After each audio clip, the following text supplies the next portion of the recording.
Denotify कर दिया। इमरान रियाज बड़ी तेज़ी से बदल रही है। पीडीएम अभी तक ऐसा करता लग रहा है कि पूरी तरह रेजिस्ट कर रही है कि इंतखाबात जो हैं वो कबल अज़ वक्त ना हों और अपने टाइम पर हों। और ये आज जो 35 अरकान के इस्तीफ़े वाली कहानी है, ये भी उसी सिलसिले की कड़ी है। और अभी क्या क्या हमें देखने को मिलेगा? देखिए समी इब्राहिम साहब, मेरे ख्याल में अब इमरान खान साहब को अपनी सोच में तब्दीली लानी पड़ेगी आने वाले दिनों में।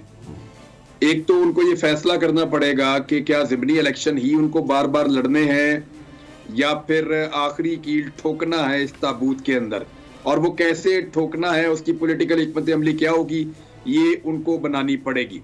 फ्रंट फुट पे आना पड़ेगा दोबारा उनको अपना पाँव ठीक होने के बाद, और उसी से अब काम निकलेगा।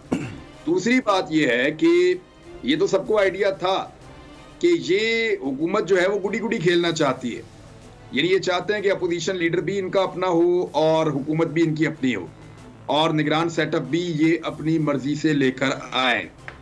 अब इमरान खान साहब ने इनके इन ख्वाबों के ऊपर जब कल पानी फेरा और उन्होंने कहा कि मैं असेंबली में वापस भेज रहा हूं अपने लोग, एक्चुअली इमरान खान साहब ने खुद तो नहीं आना, जो मेरी इंफॉर्मेशन है वो अपने चंद लोगों को भेजेंगे और इतनी तादाद में भेजेंगे कि वो जाकर अपोजिशन लीडर की सीट संभाल लेंगे। वहां इन्होंने इस्तीफे मंजूर कर दिए 35। अब ये जो पीडीएम की हुकूमत है उनके अपने मौक़िफ़ की नफी है, जिसमें वो पहले कह चुके हैं कि इस्तीफे हम तब तक मंजूर नहीं करेंगे जब तक कि एक एक करके बंदा नहीं आएगा।